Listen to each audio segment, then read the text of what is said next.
What are you waiting for? Give it a try. Spike's Breaking Bread. You're gonna want more.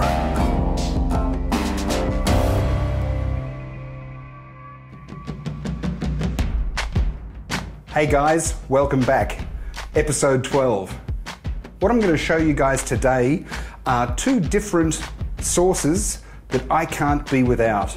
They're always in the fridge here, and I always make enough of it so that I can keep them there. The first one is extremely simple. It's basically just chopped up chilies in soy sauce. The addition of a dash of fish sauce and a splash of rice vinegar preserves the chilies and makes the whole thing a bit tastier.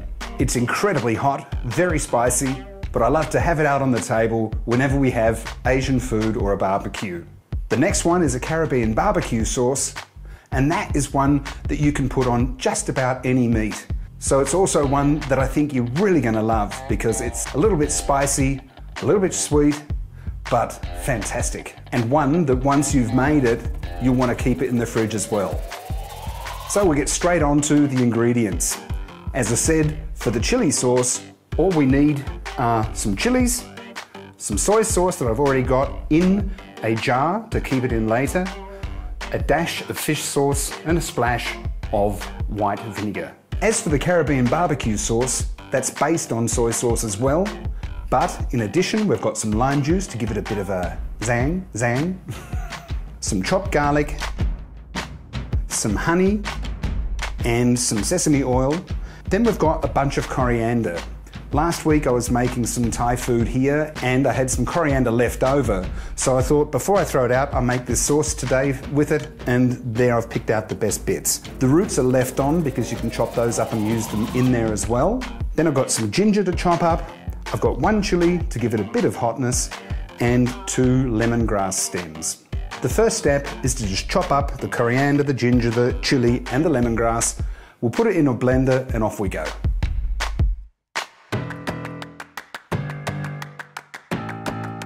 First of all, slice the lemongrass stems down the centre, chop them up and into the blender.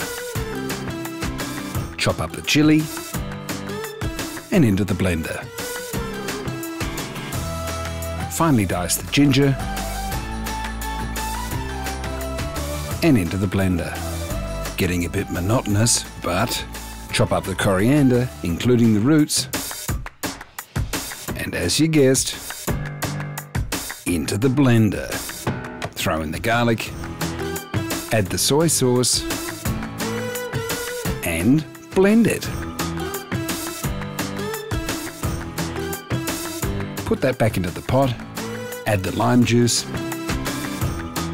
the honey, and the sesame oil. Put it on the stove over medium to high heat and bring it to the boil. Let it simmer for a few minutes and the Caribbean barbecue sauce is done. And now it gets dangerous. I really advise you to put on some disposable gloves whilst you're chopping up these chilies. It saves some very painful experiences later on. After cutting off the stems, chop up the chilies and put them into the soy sauce.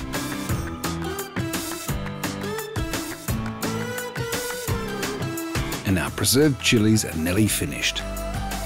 Add the rice vinegar and the fish sauce and stir it through. And that's it. Top on and you're ready.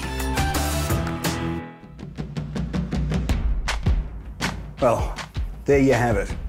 That was pretty quick, but now you've got two amazing sauces. One incredibly hot, a little bit goes a long way, and one that is just so beautiful and aromatic. It's absolutely fantastic with any sort of meat. And the great thing about this is we've made a lot here of the barbecue sauce, but you can put it in a Tupperware in the fridge and it'll keep for months. Well, that was that for today. I hope you enjoyed it. Thanks for joining me. Come back again next week. Don't forget, subscribe or give us a thumbs up. Bye-bye. And if you can't stand the heat, get out of the kitchen.